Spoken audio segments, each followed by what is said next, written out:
Un jour de novembre 1997, dans l'Essonne, à Viry-Châtillon, Frédéric Adman et sa compagne, Nathalie Girard, ne donnent plus signe de vie. Un jour d'avril 1999, dans un hameau de l'Aveyron, Nicole Rousseau et Claude Mouly disparaissent à leur tour sans laisser d'adresse. Très rapidement, chez les Girard, on s'interroge sur ces départs. Cette disparition est troublante. Ils sont en but à une institution judiciaire arc-boutée sur un principe. Une personne majeure peut changer de vie et de lieu de résidence quand bon lui semble. La loi protège la liberté des gens. Mais c'est vrai qu'en protégeant la liberté des gens, quelque part, on protège certains crimes. Dans l'Aveyron, Corinne Mouly, la fille de Claude Mouly, se heurte aux mêmes difficultés que Claude Girard. Dans cette histoire, il est vrai que c'est assez terrifiant de se dire que malgré les sonnettes d'alarme qui ont été tirées, il ne va rien se passer pendant des mois. Ils ne se connaissent pas, ils vivent à des centaines de kilomètres l'un de l'autre. Pourtant, ils sont tous deux confrontés à un même inquiétant personnage, Alfredo Stranieri. À Viry-Châtillon, Alfredo Stranieri va acquérir le New Love, la discothèque de Frédéric Adman et de Nathalie Girard. Dans l'Aveyron, il prendra possession de la Bourriate, une auberge tenue par Nicole Rousseau et Claude Mouly. Cet étrange personnage n'éveille pourtant pas les soupçons des enquêteurs. Ce n'est que grâce à l'obstination d'un père et d'une fille pour retrouver leurs proches que toute cette horrible affaire criminelle, l'affaire Stranieri, va éclater au grand jour.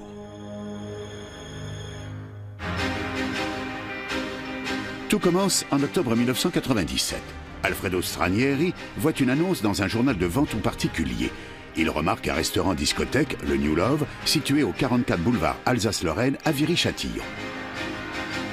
Stranieri prend rendez-vous avec le propriétaire du New Love, Frédéric Adman, un quinquagénaire qui vit avec une jeune femme de 30 ans, Nathalie Girard. Le couple cherche à vendre pour aller s'installer dans la région bordelaise, là où vivent les parents de la jeune femme. Le 20 octobre 1997, Alfredo Stranieri se porte acquéreur du New Love, sans même en discuter le prix. Frédéric Adman est satisfait. Marché conclu. La discothèque est vendue au prix de 2 800 000 francs, 427 000 €. Aussitôt, Stranieri crée la société SAR, Stranieri Alfredo Restauration. Il est gérant. Ses associés sont sa femme, Anne-Marie Park, leur fille, Kelly, sauf que Stranieri est interdit de gérance pour 10 ans.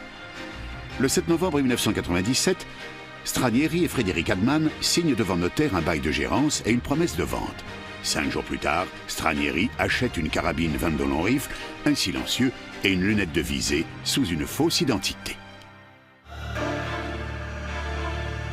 Curieusement, le lendemain, Frédéric et Nathalie disparaissent. Plus personne ne les reverra. Chez eux à Bordeaux, Claude et André Girard, les parents de Nathalie, ne croient pas à une disparition soudaine de leur fille. Leur problème avec la justice commence ici. Le premier grief, ça a été de mettre nos vies en danger parce qu'on n'a pas voulu nous entendre et ne pas avoir voulu ouvrir d'enquête préliminaire et encore moins une enquête judiciaire diligentée par le parquet. Il lui fallut à cette époque-là que j'arrive en disant « Ma fille a été assassinée, elle est morte. » Et puis, qu'est-ce qu'on m'aurait dit en face? Vous avez des preuves? C'est bien beau de dire qu'un conjoint, une victime, son enfant est mort, mais si vous n'arrivez pas avec la tête de votre enfant sous le bras, on ne vous croit pas. Ils remplissent auprès des autorités compétentes une recherche dans l'intérêt des familles, mais en vain, personne ne s'y intéresse. D'autres constatent les errements de l'institution judiciaire. C'est pas seulement une question de bonne volonté, c'est qu'il n'y avait pas motif.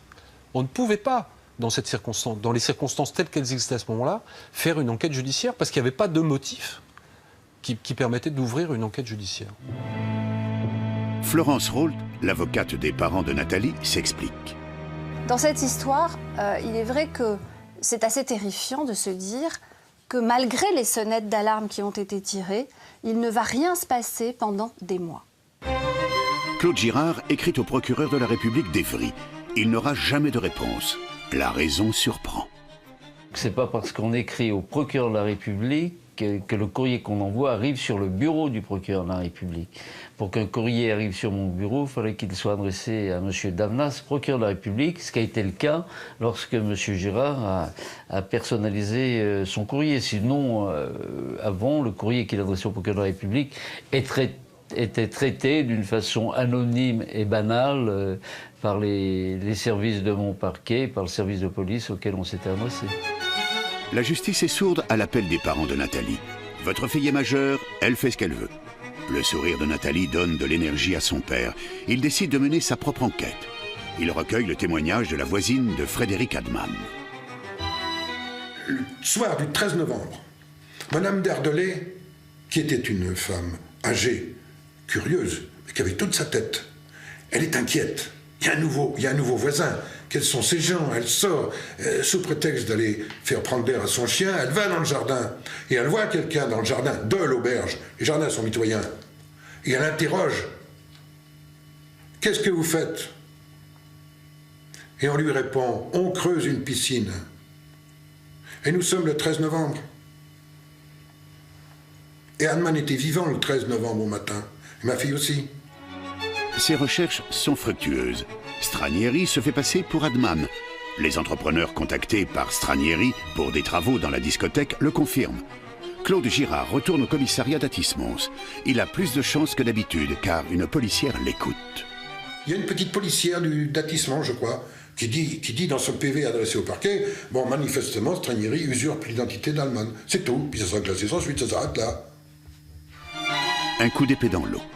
Claude Girard ne renonce pas. Il continue ses allers-retours entre Bordeaux et Viry-Châtillon. Il reconstitue le puzzle. Stranieri utilise les chéquiers de Nathalie et de Frédéric. Il se sert sur leurs comptes bancaires respectifs. Monsieur Girard a apporté des éléments probants, des chèques notamment, qu'il a détenus et qui, pour lui, n'étaient pas signés par sa fille. Ça aurait mérité d'être vérifié. Ça aurait dû être vérifié. Ne serait-ce que sur l'aspect du faux. Claude Girard écume tous les commissariats de l'Essonne dans l'espoir de trouver le bon interlocuteur. Ses coups de gueule répétés finissent par exaspérer les policiers.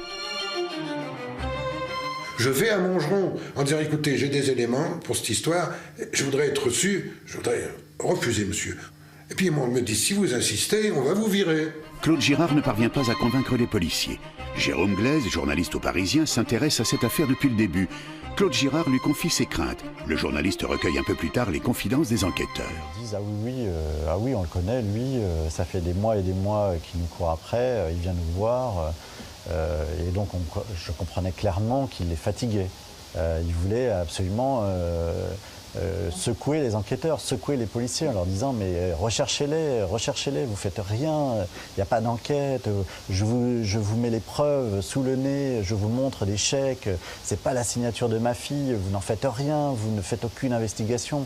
Donc il faisait littéralement le siège de la police et de la gendarmerie à l'époque. En décembre 1998, Simon Cohen passe une annonce dans la centrale des particuliers. Il vend sa Jaguar. Stranieri le contacte sous l'identité de Frédéric Adman. Les deux hommes conviennent d'un rendez-vous dans la boutique de Simon Cohen.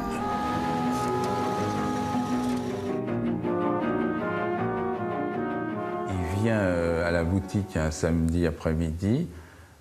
Simon Cohen, j'allais dire naïvement, mais normalement, lui montre le véhicule, lui en donne le prix. Stranieri, et c'est un des pièges psychologiques, ne discute pas le prix, il dit « cette voiture me plaît, je l'achète au prix que vous en voulez ». Simon Cohen ne veut pas de mauvaise surprise, il exige une garantie. Stranieri sort un chéquier qui est le chéquier de la personne qui a tué Frédéric Adman et veut faire l'opération immédiate. Et le réflexe de Simon Cohen, puisque c'est un commerçant, est de lui répondre « Mais écoutez, pouvez-vous m'apporter un chèque de banque ?» Et on fait l'opération immédiatement. Début janvier, les deux hommes se retrouvent à la station-service de Pont d'Orly. Stranieri prétexte un retard de son banquier pour demander à Simon Cohen de le suivre au New Love. Sans méfiance, Simon accepte. Arrivé au New Love, Simon Cohen s'impatiente poliment en ne voyant pas le banquier. Stranieri l'invite à visiter la discothèque qui se situe au sous-sol. Le piège se referme sur Simon, qui ne se doute pas de ce qui l'attend. Alfredo met un fond de musique, allume une boule à facettes avant d'éteindre l'éclairage principal. Simon Cohen trouve cela grotesque, mais le pire reste à venir. Stranieri se saisit d'une arme. Simon Cohen devient sa cible. Il se retourne, il me sort un fusil, et il commence à tirer sur moi. Une première balle dans la poitrine, une deuxième dans l'abdomen, une troisième dans le bras gauche. J'ai senti des brûlures me transpercer et pour moi, je rentrais dans un cauchemar. Simon Cohen doit s'échapper de cette souricière. Stranieri a pris soin de verrouiller toutes les portes d'accès. Un rayon filtre de l'extérieur. Simon se met à courir dans cette direction. C'est un escalier qui donne vers la cuisine. Dans la cuisine, une porte. Simon l'ouvre. Il descend un autre escalier et se retrouve dans un petit jardin. Devant lui, un muret.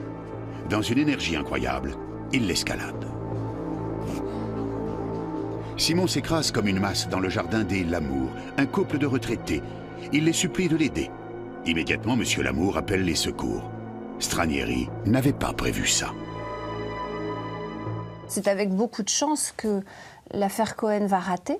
C'est par le dossier de Simon Cohen qu'on a pu aboutir à toute cette tragique histoire des victimes avant Simon Cohen et des victimes après Simon Cohen. Simon Cohen s'en sort par miracle.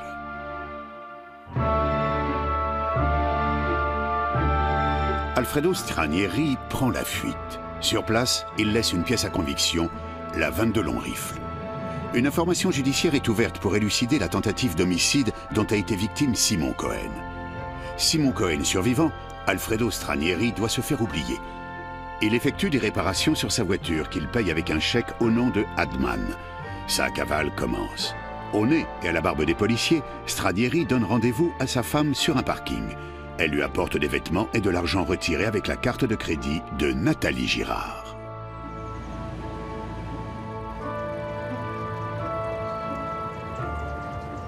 Stranieri est en cavale, l'enquête judiciaire se poursuit au tribunal d'Évry et fidèle à sa tactique de prédateur de personnes un peu crédules, Stranieri va finalement voir une annonce de la vente d'une auberge dans le Midi qui s'appelle La Bourriade. Stranieri traverse toute la France. Il doit se refaire. Pour ça, il a tout prévu. Il profite d'une halte chez son frère Mario pour lui subtiliser ses papiers d'identité. Dans le sud, Alfredo devient Mario. Sa cavale se poursuit. Le tueur de Viry-Châtillon n'a plus d'argent. Il envisage un nouveau coup. Et comme d'habitude, il parcourt les petites annonces des particuliers. À la rubrique des professionnels, il tombe sur une offre alléchante dans un hameau de l'Aveyron, à Baie-de-Naussac. Une demeure charmante tenue par Nicole Rousseau. L'auberge est vendue 4 millions de francs, 610 000 euros. Mario Alfredo ne discute pas le prix. Début avril, c'est tout naturellement qu'il s'installe dans une dépendance de la Bourriade. Nicole et Claude trouvent leur acheteur sympathique. Surtout, ils ne veulent pas le perdre. L'auberge n'est pas facile à vendre. Et très vite, tout le monde le connaît. Patricia Holderbach, journaliste à Centre Presse, a beaucoup investigué.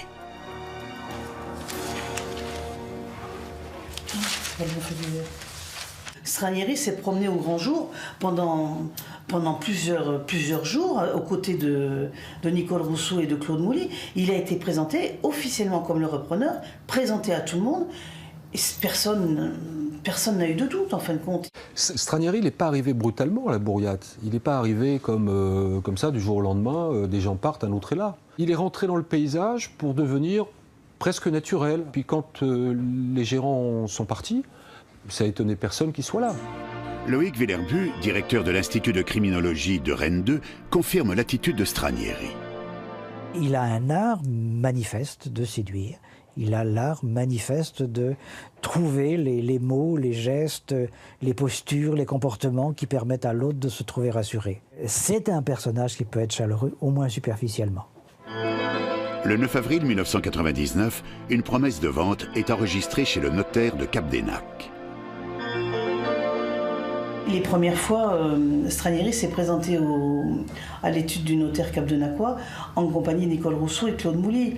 Après, il est allé tout seul, ce qui a aussi éveillé les soupçons, parce que les actes n'étaient pas signés, en fait.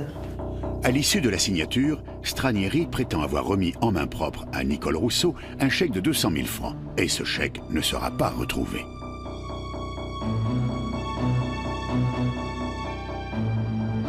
Quatre jours après, Nicole a une conversation téléphonique avec sa sœur. Elle lui confie que Stranieri veut la payer en bons du trésor anonyme. Sa sœur lui conseille la prudence. Nicole promet d'appeler sa banque. À partir de ce jour, Nicole et Claude ne donnent plus de nouvelles à personne. Ce n'est pas dans leurs habitudes. Le soir même, Stranieri demande à sa femme de louer une camionnette pour lui descendre quelques affaires restées au New Love. Elle fait le déplacement accompagnée d'un ami. Sa famille était venue à la Bourriate, avait résidé quelques jours, un week-end à la Bourriate, mais elle n'habitait pas là en permanence. Elle envisageait, tout était préparé pour que sa famille puisse venir résider avec lui dans l'auberge. Les proches s'inquiètent rapidement du silence de Nicole et Claude. Stranieri, lui, joue le scénario du train sur le quai d'une gare. Comme à Viry-Châtillon, quelqu'un n'y croit absolument pas. C'est Corinne Mouly, la fille de Claude. Elle décide de descendre dans l'Aveyron. Tout le long de la route, elle pressent qu'il est arrivé quelque chose à son père.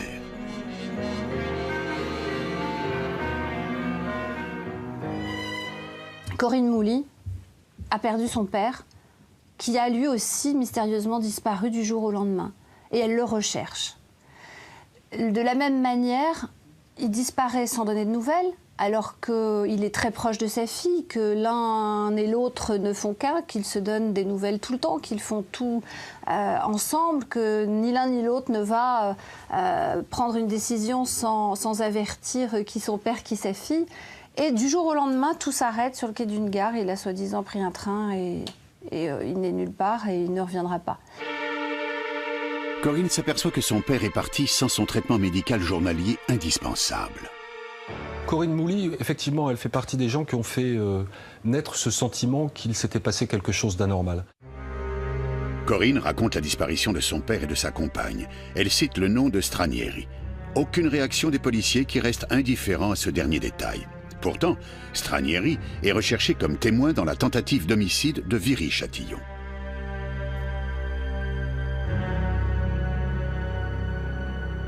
Corinne est invitée à remplir un formulaire de recherche dans l'intérêt des familles.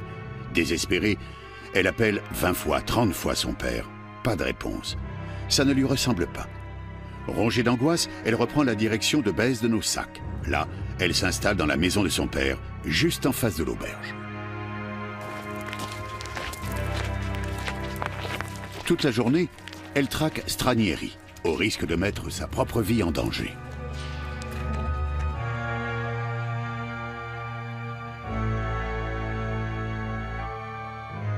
Elle a cherché son père absolument partout, y compris en allant dans un centre d'équarrissage de la région,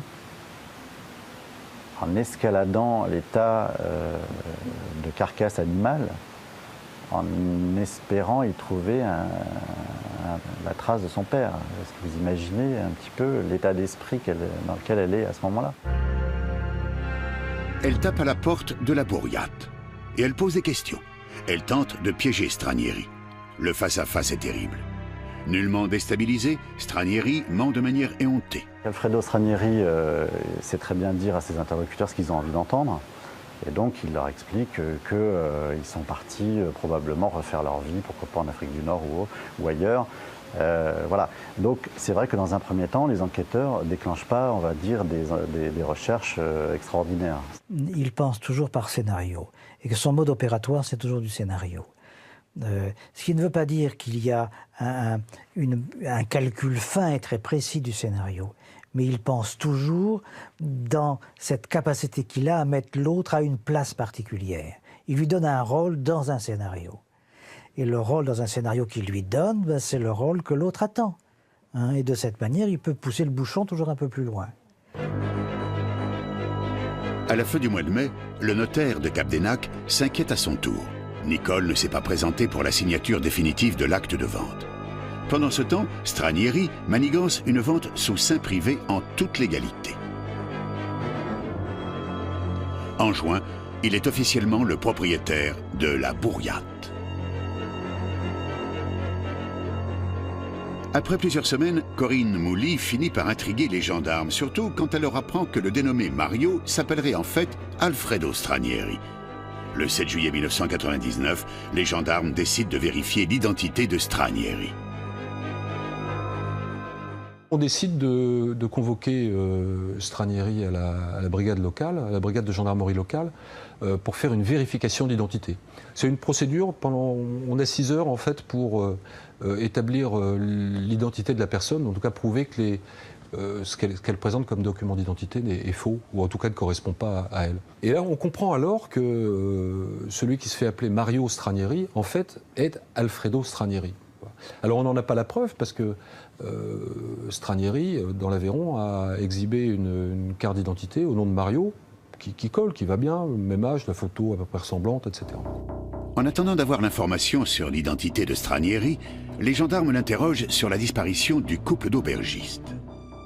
C'est là que l'enquête démarre et qu'on cherche à savoir si celui qui se présente comme étant Mario Stranieri, issu de Marseille, n'est pas Alfredo Stranieri, qui avait déjà tenu une discothèque avec des gérants précédents qui ont disparu brutalement.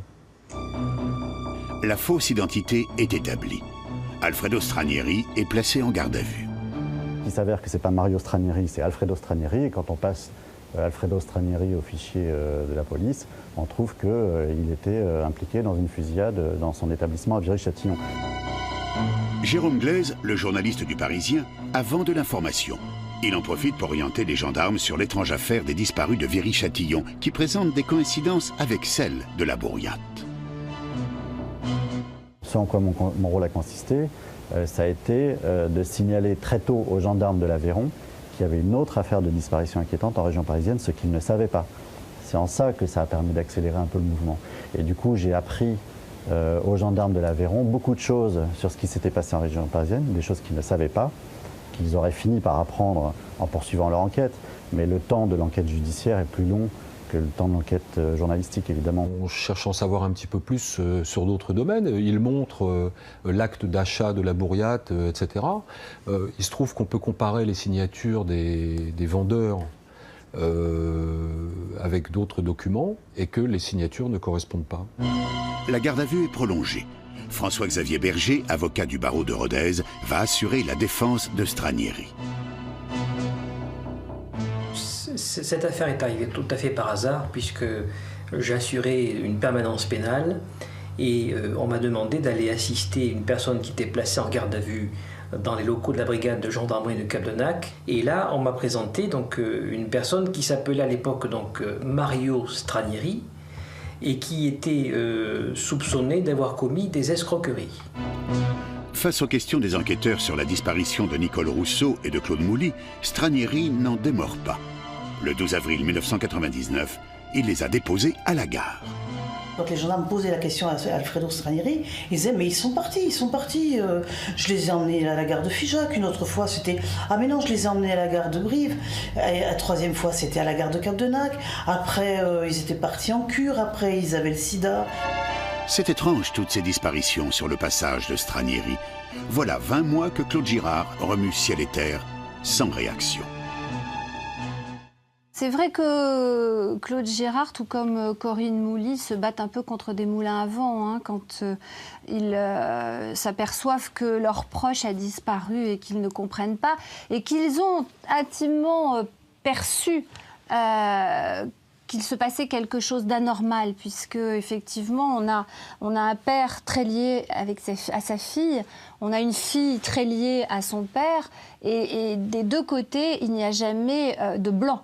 Il n'y a jamais de silence, il n'y a jamais de temps mort. Donc forcément, cette disparition est suspecte. Sommé de répondre aux gendarmes, Stranieri s'impatiente. Stranieri, il est extrêmement arrogant. Qu'est-ce que c'est? Des gendarmes de province qui viennent m'inquiéter à moi, qui est mon passé, qui investit pour faire vivre une région, etc. Donc il a un culot phénoménal, et puis assez méprisant à l'égard de l'autorité publique, de l'autorité des gendarmes. Les investigations sur les conditions de la vente de la Bourriate avancent. Une chose est sûre, c'est que Stranieri, il n'avait pas l'argent pour acheter cette auberge. Donc forcément, il devait faire un faux. C'est donc qu'il pensait évidemment se débarrasser des anciens gérants après que la vente soit réalisée. Dans la nuit du 18 juillet, à Bordeaux, Claude Girard, qui suit pas à pas l'avancée de l'enquête sur Stranieri, a un flash. Et je sais où ils sont. Parce que l'année précédente, à force de planquer, de chercher, de gratter, de regarder la nuit, le jour, j'avais remarqué une bâche dans le jardin, en jardinet. Une bâche sur le sol, à plat, avec des cailloux tout autour. C'est pas normal. C'est un détail. Un détail essentiel. Et quelques temps après, j'avais vu du gazon. Alors imaginez un carré de gazon de 3 mètres de côté dans un jardin à l'abandon, plein d'herbes folles. Ça colle pas. Jusqu'au lever du jour, Claude voit les heures défiler sur la pendule. À 7 h du matin, il appelle le journaliste du Parisien. Dans le taxi, mon téléphone portable sonne au moment où j'arrive à Orly. Et c'est le père de Nathalie Girard que j'ai au bout du fil, que j'avais pratiquement tous les jours, plusieurs fois par jour, depuis plusieurs jours. Et il me dit, je sais au mètre près où se trouve le corps de ma fille et celui de Frédéric Hellman. Et il faut que vous mettiez en contact avec les enquêteurs. Devant le désarroi de Claude Girard, le journaliste cède. Je leur dis, je sais où ils sont enterrés. J'ai dit, vous mettez le dos au portail, vous avez la porte du garage en face, et à gauche, vous avez une porte qui donne dans le jardinet. Je dis, ils sont à 1 mètre, là, à droite de la porte. Elle me dit, oui, mais on ne peut pas rentrer, c'est une propriété privée. Alors là, évidemment, je ne me souviens plus, mais ça fait longtemps qu'ils ont oublié, ils en entendent d'autres, mais je les ai traités de tous les noms. Le père de Nathalie est à bout. Il n'en peut plus. Il menace de faire le sale boulot lui-même. Si vous ne venez pas les chercher, j'y vais moi-même. Je suis chez moi, dans le sud-ouest de la France.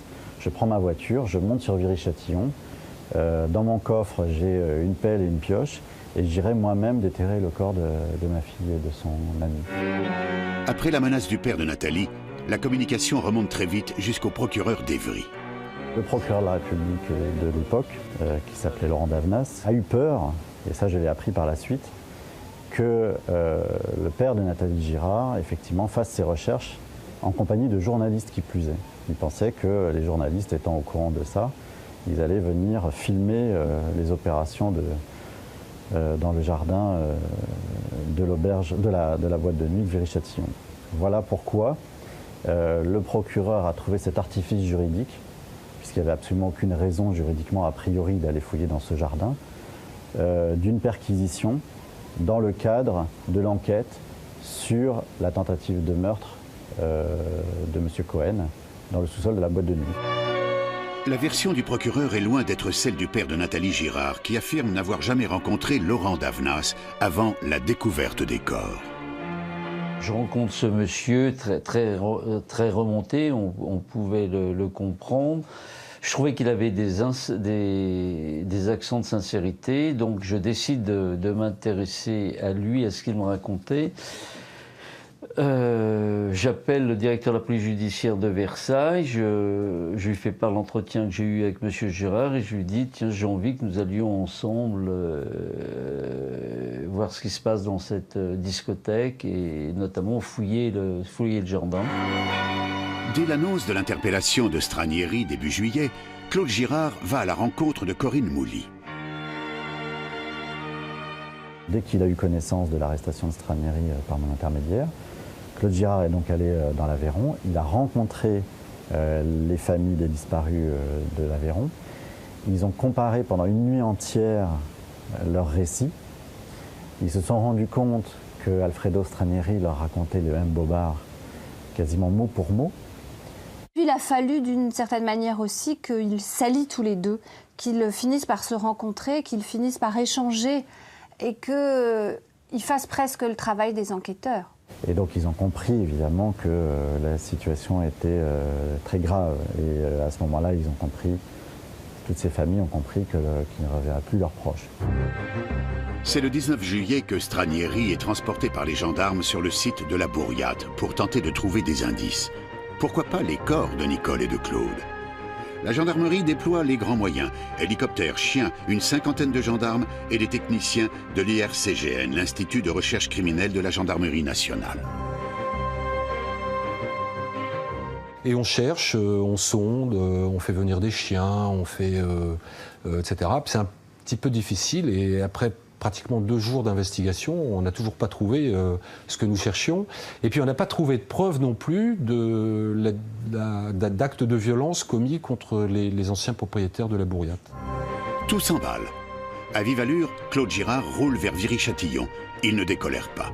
Les enquêteurs de la brigade de recherche d'Evry l'ont pris encore une fois pour un fou. Et pourtant... Les gendarmes viennent d'annoncer la nouvelle à ce père. Claude Girard vient peut-être de découvrir ce qu'il recherchait depuis presque 2 ans, une trace de sa fille et de son ami, disparue depuis fin 97. Claude Girard arrive en fin de matinée à la discothèque. En voyant le quartier sécurisé, envahi de véhicules de la gendarmerie, il comprend. Après l'attente insoutenable, voilà l'innommable. Quand je suis arrivé à Viry-Châtillon, quand même, il m'avait pris au sérieux. Et là, dans le jardinet, on avait creusé. Et ce que j'ai vu ce jour-là, jamais je l'oublierai. Les côtes décharnées de la poitrine d'Hanneman et le crâne de ma fille, à moitié dégarni. Et c'est cette image du petit trou dans la tête de ce crâne dénudé. Ça pouvait pas être ma fille, ça pouvait pas être la belle fille blonde de 30 ans. Un cadavre qui est resté 20 mois dans la terre. Un bras en l'air qui n'a plus de main. Et cette odeur. Les cadavres de Nathalie et Frédéric sont dirigés vers l'Institut médico-légal pour des autopsies. Il était à la recherche de sa fille, il avait constaté que la terre a été fouillée. Pendant ce temps, le procureur de la République tient une conférence de presse. En voyant cela, la colère de Claude Girard redouble. Hors caméra et micro, il explose. Il s'en prend violemment à Laurent Davenas, ce magistrat qui n'a pas daigné répondre à son courrier ni le recevoir. Le procureur se justifie. Ça a été traité au début, ce drame, d'une façon tout à fait routinière. Cette série de dysfonctionnements, elles ont eu comme conséquence la tentative d'assassinat sur la personne de M. Cohen, qui est extrêmement grave. Et encore plus grave, les 2 assassinats de l'Aveyron. Parce que si on avait serré Stranieri dans l'année 98, c'est pas dans les premiers mois, dans les 15 jours, c'est toute l'année 98. Et on pouvait le faire. C'est M. Girard qui, à partir des informations qu'il recevait, des idées que cela faisait germer en lui, a trouvé en fait, le cadavre de sa fille et le cadavre du compagnon de sa fille.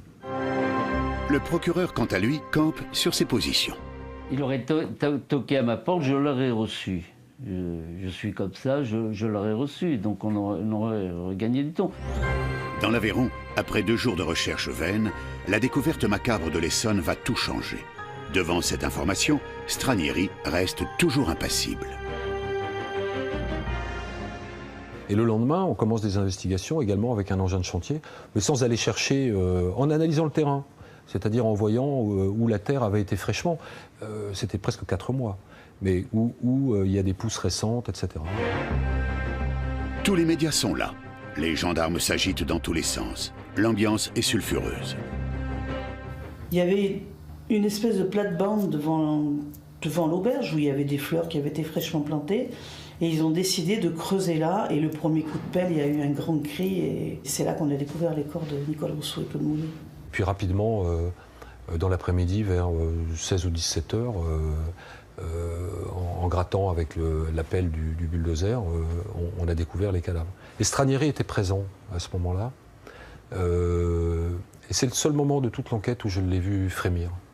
Je ne sais pas ce qui l'a fait frémir, si c'est lui-même et sa propre faute, ou si c'est le fait de voir des cadavres, cette odeur, ces cadavres, etc. Là. Et là, il y a eu... j'ai perçu une émotion dans le regard de Stranieri. Je ne sais pas à quoi elle était due, mais j'ai perçu une émotion. Alors que depuis le début, c'était un homme complètement froid, absolument aucun sentiment n'apparaissait sur son visage. Là, une émotion. L'avocat de Stranieri, supposé défendre un escroc, assiste à la scène. Le silence qui a tenu, on ne peut pas déduire de ce silence une quelconque participation de M. Stranieri aux faits qui lui sont reprochés. À ce moment-là, j'ignorais tout de l'ampleur future de ce dossier. Aussitôt, Stranieri est emmené. Il va falloir qu'il s'explique. Il nie tout en bloc. Les meurtres de Viry-Châtillon et ceux de l'Aveyron. Il aura des explications à donner puisqu'il était, il est une des dernières personnes à avoir vu ces personnes. Stranieri est conduit au parquet de Rodez où il doit rencontrer un juge d'instruction. Il déclare à son avocat sa vérité. Je n'ai rien à voir avec la présence de ces corps dans le jardin de mon établissement. Je suis désolé pour ces victimes, mais ce n'est pas moi qui les ai tués. Corinne Mouly a assisté à toutes les investigations. Elle est plongée dans un état de torpeur. Elle, qui n'a jamais cru au départ de son père. Dans cette affaire, quand vous savez que Corinne, cherchant son père, est allée gratter la terre avec ses ongles parce qu'elle voulait savoir s'il était enterré à cet endroit de la Bourriate, c'est quand même une scène hallucinante. Corinne Mouly ne pensait pas être si près de la sordide réalité. Claude Girard et Corinne Mouly avaient vu juste. Le départ de leurs proches n'était pas volontaire. Le temps de la justice a sonné. La machine judiciaire se met enfin à fonctionner. Stranieri est inculpé pour assassinat, tentative d'assassinat, escroquerie et recel d'escroquerie, détention d'une arme de 4e catégorie, d'obtention indue de documents administratifs, émission de chèques bancaires malgré une interdiction bancaire.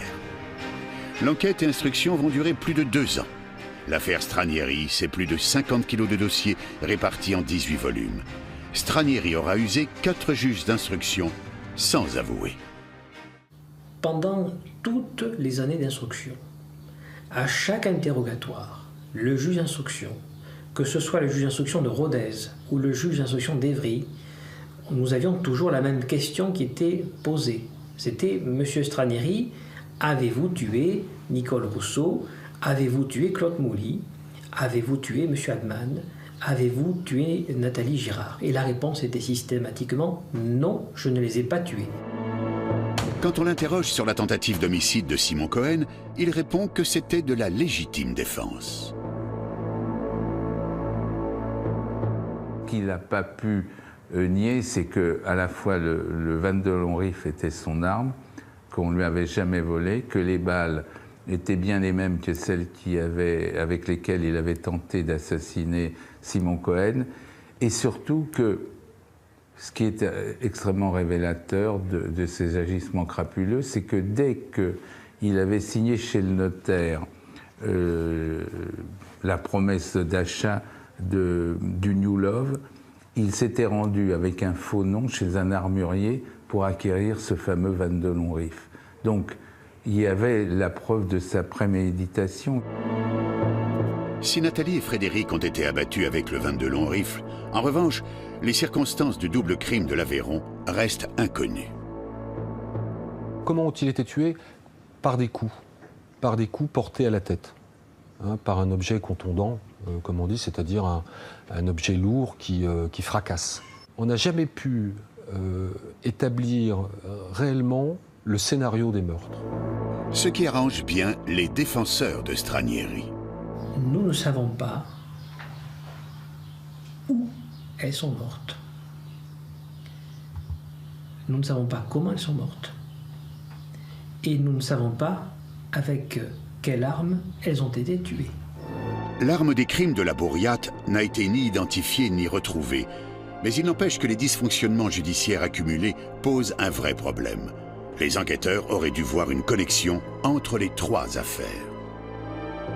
Alors on peut effectivement se poser la question, pourquoi finalement on n'a pas pu l'arrêter plus tôt après la tentative d'assassinat sur Simon Cohen, ce qui aurait peut-être évité, c'est terrible à dire, mais peut-être l'assassinat de M. Mouly et de Mme Rousseau avec l'auberge dans le Midi de la Bourriade. Oui, on peut se demander pourquoi on n'a pas réussi à faire le lien entre ces 2 affaires. Alors, c'est vrai que c'est dommage quand on apprend que derrière, il s'est passé quelque chose.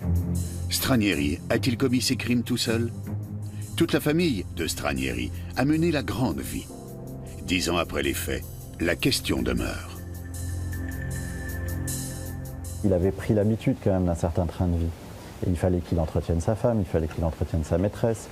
Il voulait pouvoir partir en vacances. Donc tout ça, il fallait bien qu'il trouve de l'argent pour ça. Ce que l'on sait, c'est que il ne peut pas se percevoir autrement que comme indépendant, patron et capable de rapporter de l'argent.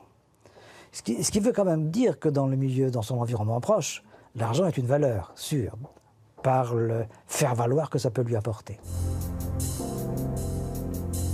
Anne-Marie Park, la femme de Stranieri, est directement concernée, puisqu'elle a fait des chèques et emprunté le nom de Nathalie Girard. Elle a utilisé la carte d'identité et le carnet de chèques de ma fille.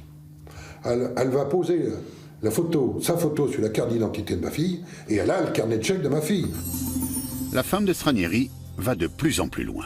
Quand Stranieri lui fait un chèque tiré sur le compte d'Annemann, elle s'inquiète pas. Quand dans l'Aveyron, Stranieri lui donne des bijoux de Madame Rousseau, s'inquiète pas. Elle les porte au bijoutier pour les faire fondre, pour se faire des bails, parce qu'elle aime l'argent, Madame Stranieri. Anne-Marie Park s'arrange de la réalité des faits. Si elle ne savait pas qu'il tuait ses victimes, au minimum, elle savait qu'il les dépouillait.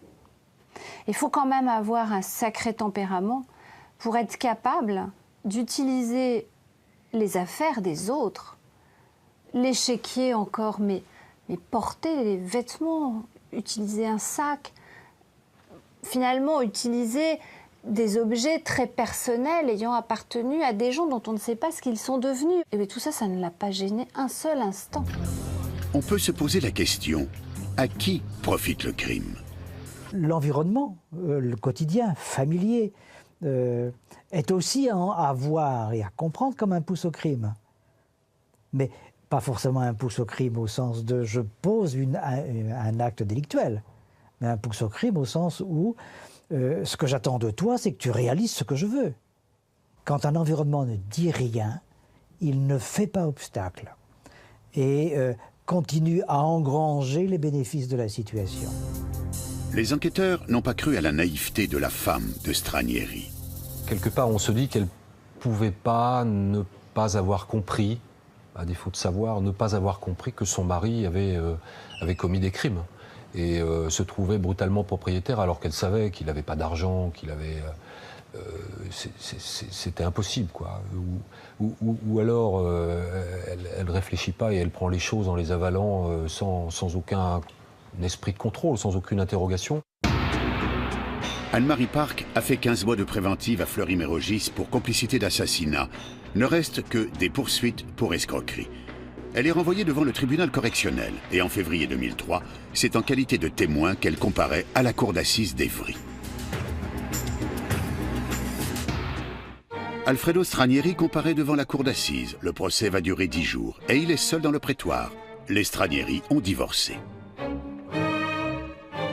L'ex-épouse de Stranieri n'est pas à ses côtés dans le box, quoi. Certains se poseront souvent la question pendant le procès, pourquoi elle n'est pas à ses côtés? Parce qu'elle l'a aidé quand même. L'ex-épouse de Stranieri, j'en garde un souvenir très précis parce que cette femme est venue déposer aux assises avec, en tout cas c'est ce que j'en ai pensé, avec un toupet, un culot monstre. Non, je ne savais rien quand elle avait falsifié des chèques, quand elle allait jusqu'à apposer sa photo à la place, quand elle allait mettre sa signature sur des papiers qu'elle savait qu'ils avaient été volés. L'attitude de Anne-Marie Park laisse perplexe. Pendant le procès aux assises, on voit la femme d'Alfredo Stranieri qui vient témoigner. Et en fait, elle manifeste une espèce de détachement. À l'époque, elle est déjà séparée d'Alfredo Stranieri, elle a fait une procédure de divorce. Et en clair, elle dit non, moi j'étais au courant de rien, je me suis douté de rien, j'ai rien remarqué, non. La femme de Stranieri prétend mal connaître son mari. On voit arriver à l'audience une femme totalement froide, totalement murée, dans ce sentiment qu'elle n'est responsable de rien. Difficile de la croire puisqu'on sait par le témoignage d'une voisine que le soir du double meurtre du New Love, toute la famille Stranieri avait fait la fête. Toute la soirée, n'est-ce pas? On explique à tout le monde et on fait la fête. On fait la fête. Il les a tués en fin de matinée et début d'après-midi. Il les a enterrés dans la soirée et le soir on sable le champagne. Avec toujours avec son épouse et sa fille. On pique-nique dans le jardin, on pique-nique où ils sont enterrés, on saucissonne sur les tombes. Elle ne sait pas, elle se rend compte de rien. Pour Corinne, la fille de Claude Mouly, et pour les parents de Nathalie, le mépris d'Anne-Marie Park est intolérable. Finalement, ils s'aperçoivent que Stranieri, il n'était pas si mal marié que ça, parce qu'il était avec une épouse qui lui ressemblait un peu. Face aux questions précises de la Cour, elle les récuse. Alors on lui demande, les avocats des parties civiles, le président, le procureur, tout le monde lui demande, mais cet argent que vous aviez alors que votre mari n'avait quasiment pas de travail, pas d'occupation, la boîte de nuit de Viry-Châtillon par exemple marchait très mal, mais d'où est-ce qu'il sortait cet argent quand vous partiez en vacances, il payait avec une carte bancaire, ça vous intriguait pas? Ah non, non, non, non, il avait sa vie par ailleurs, il faisait ses affaires, pas toujours très honnête, mais enfin bon, voilà, il ramenait des sous à la maison et c'était l'essentiel, voilà. Les réponses d'Anne-Marie Park n'auront convaincu personne. Quant à lui, Stranieri ne laisse pas sa place vide. Devant la cour d'assises, il a la même insolence que durant l'enquête. C'était une atmosphère un peu surréaliste parce que, en fin de compte, avec le recul, on se rend compte que c'était le procès d'Alfredo Stranieri. Il jouait son rôle. Il a voulu garder son rôle, son premier rôle jusqu'au bout. Et il a tout fait pour que ce soit toujours lui la star. C'est avec beaucoup de légèreté qu'il parle des crimes qui lui sont reprochés. Il dit, moi je suis un escroc, je ne suis pas un assassin, mais je suis un escroc, oui, bon, il faut bien vivre. Donc il a besoin d'argent. Donc quand on est un escroc et qu'on a besoin d'argent, il faut qu'on trouve des pigeons. Et quand on a trouvé un pigeon, on le plume, voilà, c'est ça. Jusqu'à la fin, Stranieri dément. Les corps découverts dans les jardins, la tentative d'homicide contre Simon Cohen, il balaye toutes les accusations et les charges qui l'accablent. Des charges qui embarrassent ses avocats.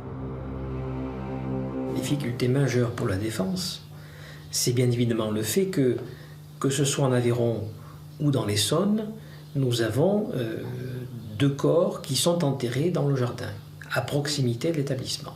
Et ça, c'est évident que c'est un élément extrêmement difficile pour la défense. Stranieri ne peut pas reconnaître ce qu'il a fait. Il ne peut pas pour une simple raison, c'est qu'il n'est pas autorisé. Il n'est pas autorisé par l'environnement, qui lui-même pourrait s'auto-détruire de reconnaître tout ça. Son sang-froid en désarme plus d'un. C'est un drôle de bonhomme, il est... Et toujours une façade, comme s'il avait un masque, se maîtrisant parfaitement, vraiment du début jusqu'à la fin. Et jouant son rôle et bien sûr niant. Alors que l'évidence, par moments, il y avait des questions toutes bêtes qui étaient... La réponse était d'une évidence, mais lui, il disait le contraire, mais c'en était grotesque. Stranieri est un bloc de glace. Il a ce côté affable, ce côté calabrais, qui a si bien fait illusion quand il racontait des mensonges aux proches des disparus. Et il a ce côté insensible qui vous glace en fait. Le masque tombe. Alfredo Stranieri verse des larmes. Le témoignage de sa fille le déstabilise. Il y a eu un moment où il a montré un peu d'humanité, c'est quand sa fille Kelly est venue témoigner. Elle n'a témoigné que lors du premier procès, parce qu'elle est décédée d'un accident de voiture entre les 2 procès, quelques jours avant le 2e procès. Et on sentait qu'il l'aimait, qu'il voulait aussi la protéger. Et là, on a senti, si vous voulez, un regard chargé d'amour vers sa fille.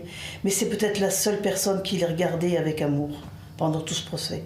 Alors que sa maîtresse, ses sœurs, son ex-femme, il y a beaucoup de gens qui sont venus témoigner, mais le seul moment où il a montré une once d'humanité ou d'amour, c'est quand sa fille a parlé. Aux yeux de sa fille, il ne peut perdre la face. Il ne peut pas échouer, il doit gagner. Il doit gagner, et cela sur le mode de ce qu'il a fait antérieurement. C'est-à-dire qu'au fond, les personnes comptent peu, sauf si elles sont de son environnement proche. Après 10 jours de procès, le jury délibère. Les victimes attendent une peine sévère. Ça fait 5 ans, ma fille est morte. Moi, je l'ai cherchée pendant 20 mois. fait 5 ans de malheur. S'il fait appel, ça sera dans 1 an. Ça fera 7 ans. J'aurai 70 ans. Et je veux sa peau. Pour le mal qu'il m'a fait, pour le mal qu'il a fait aux familles, pour les gens qui n'ont rien demandé à personne. Il arrive devant eux, il leur prend par envie de convoitise, par appât du gain, leurs biens, leur vie. Non, il n'a pas le droit. Je ne gâcherai pas ma vie pour ces ordures. Alfredo Stranieri a nié en bloc contre toute évidence, d'où un verdict sans complaisance. Perpétuité assortie d'une période de sûreté de 22 ans. Stranieri fait appel. Le deuxième procès s'ouvre en mars 2004 et la peine est confirmée.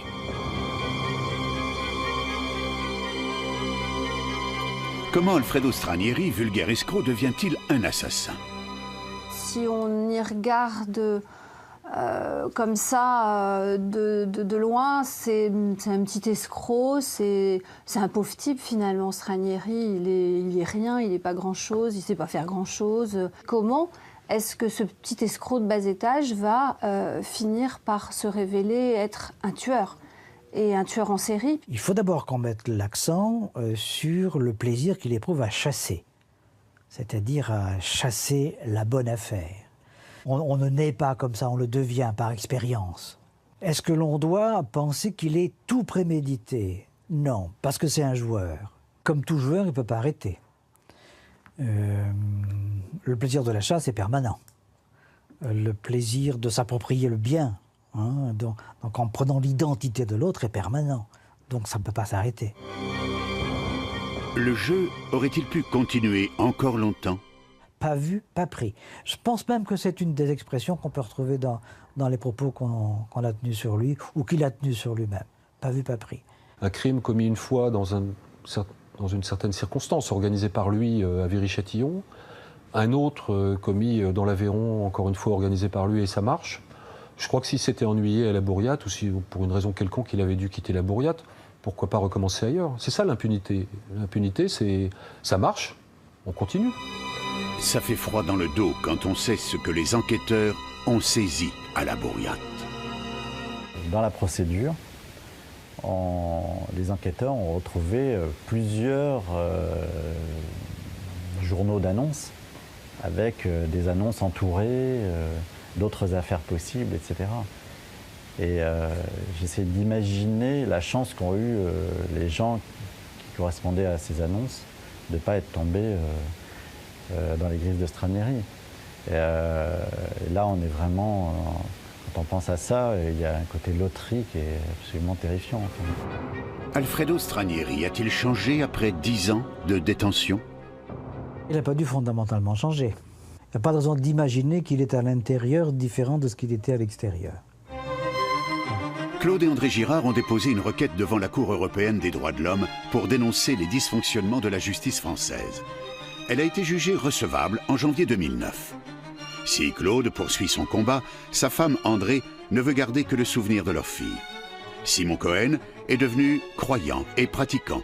Il estime qu'il doit sa vie sauve à Dieu. Corinne Mouly est une femme définitivement brisée. Elle ne se remet pas de la mort de son père. Anne-Marie Park s'est remariée. Quant à Alfredo Stranieri, condamné à la perpétuité, il purge sa peine de sûreté de 22 ans. En 2021, il pourra déposer une demande de libération conditionnelle.